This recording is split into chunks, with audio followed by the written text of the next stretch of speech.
Throughout history, money has taken many forms, from seashells and salt to gold bars and digital account balances.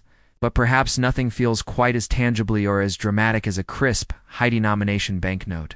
These pieces of paper sometimes represent more than just wealth.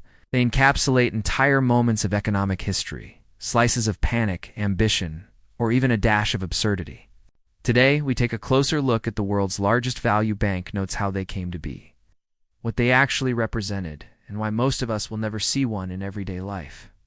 To most people, a $100 bill feels like a serious sum, little taste of luxury to carry around. But a $100 note is pocket change compared to the largest denominations ever printed by governments. These super notes weren't just for buying groceries. They usually existed to solve urgent national problems or to document a period of crisis. Sometimes they became infamous symbols of the very issues they were meant to address.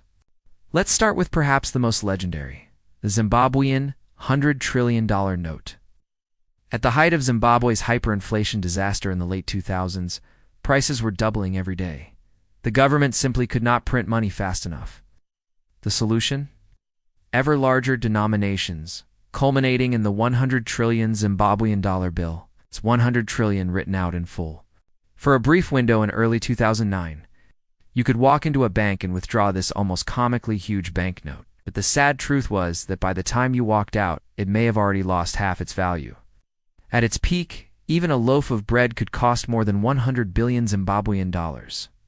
The so-called $100 trillion note ended up being worth less than a few US dollars, a symbol less of wealth and more of an economy in freefall.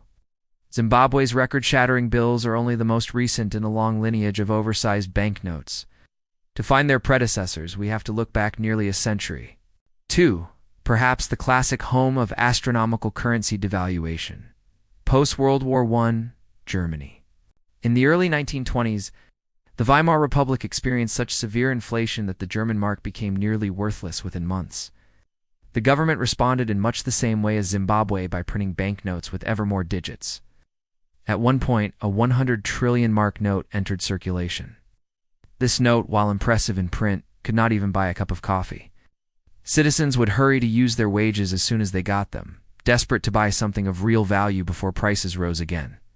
The tragic absurdity reached a point where children, once taught to save, now counted their play money by the bundle and used actual banknotes as fuel for heating. If hyperinflation led some countries to enormous denominations, other nations have issued high-value notes to serve more mundane purposes, especially in large or cash-intensive economies. The United States, for example, once printed notes worth $10,000. These were never meant for everyday use, but for transferring funds between banks. It's the most famous among them, the $10,000 bill featuring Sam and P. Chase, exists now only as collector's items. The U.S. also printed $100,000 bills, technically the highest denomination ever, but these were used exclusively by Federal Reserve banks and never intended for public circulation. Elsewhere, high-value notes still circulate, albeit in more modest but still mind-boggling amounts.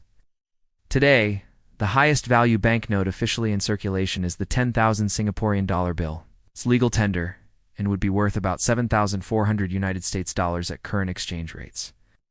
There's also the 1,000 Swiss franc note, the highest value note among major economies.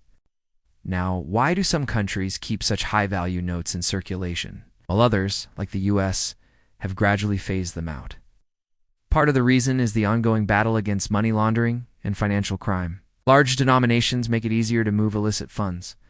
A suitcase full of $1 million is a lot lighter if it's packed with $1,000 bills instead of 20s.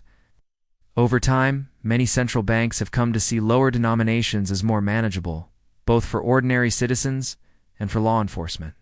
Yet for collectors and historians, the tales behind the world's largest banknotes still fascinate. Each colossal note is a memento of its time, a warning about runaway inflation, a relic of financial necessity, or simply a symbol of ambition. Their sheer numbers may seem absurd, but they serve as vivid reminders of how fragile and creative our societies can be when it comes to the simple act of putting a value on a piece of paper. And so, while most of us will never carry a $10,000 bill, let alone a $100 trillion note, their stories endure. To trace the history of the world's largest banknotes, is to map the hopes, the steps, and ingenuity of nations, 1 0 at a time.